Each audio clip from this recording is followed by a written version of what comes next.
Hello guys, in today's lesson we are going to train on the pH and TS diagrams for superheating and the benefits of superheating in a refrigeration system.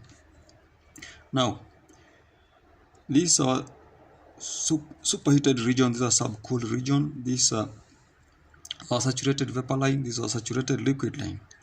Now, the refrigerant entering the compressor at this point is a superheated vapor. And now, it's compressed from point 1 to point 2. Its temperature and pressure increases.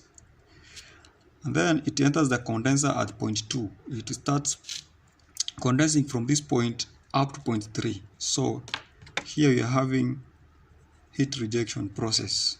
Heat is rejected into the environment from the refrigerant. And then it changes its state from vapor to liquid.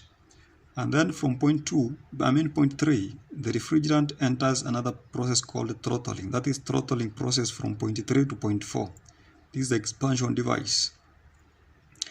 It's good to know that here we are having constant enthalpy. That is H4 is equivalent to H3. Okay.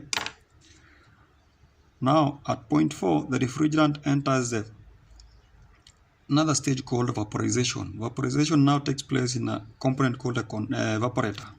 Heat is absorbed from the space into the refrigerant, and the refrigerant starts boiling from this point up to this point. Now we have heat being absorbed from the space into the refrigerant.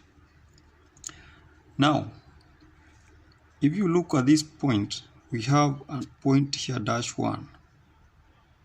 This point here. The refrigerant boils beyond this point. Now, the point between that is -1 and 1 is what we call superheating process. You see, that is heating above its saturation point. Now let's have those lines this way.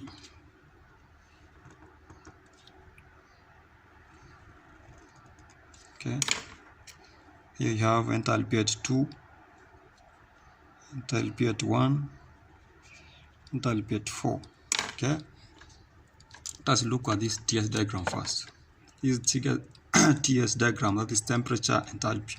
Now our point 1 is here. Okay. This is point 2, this is point 3, this is point 4.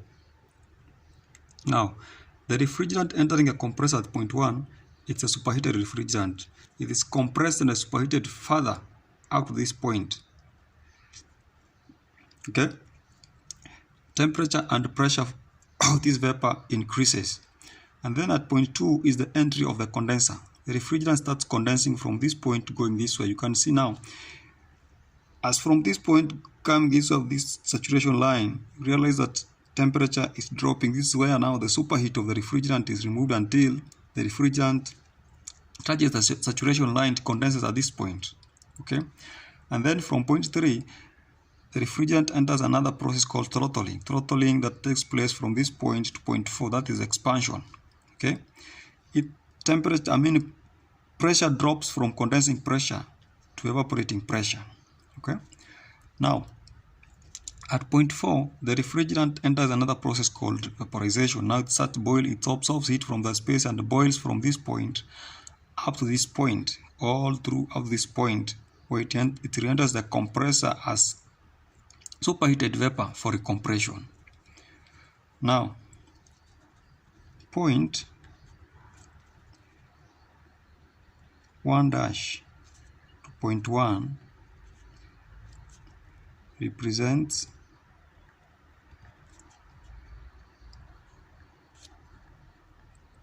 superheating process. Okay. Now, if we calculate the COP for this refrigeration system, therefore COP here will be just first of all locate the refrigeration effect and the work input.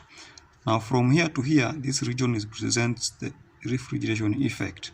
From here to here, this is the work input. Okay. Now our COP will be the refrigeration effect over the work input. Okay, our COP will be, our refrigeration effect is the difference between H1 and H4, that is H1 minus H4. Okay, our work input is the difference between H2 and H1, H2 minus H1. Now, since enthalpy at 4 is same as enthalpy at 3, and it's easier to read values at the saturation, on the saturation line, therefore our COP will be H1 minus H3 over H2 minus H1. Okay, that one will be our last formula. Now let's assume that we didn't have the superheating process in this system. Therefore, our diagram could have ended somewhere here. Therefore, our number 1 could be here, okay, on the dry line. Therefore, if we try to trace the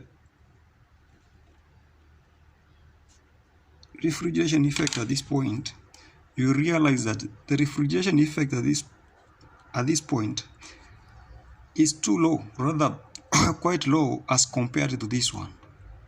Therefore, and as we know, the lower the refrigeration effect, the lower the coefficient of performance.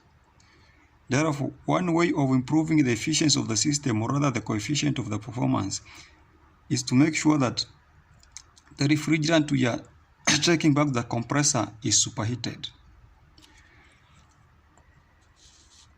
Please, if this is the first time you're watching this video, kindly subscribe, share, comment, and you can also like.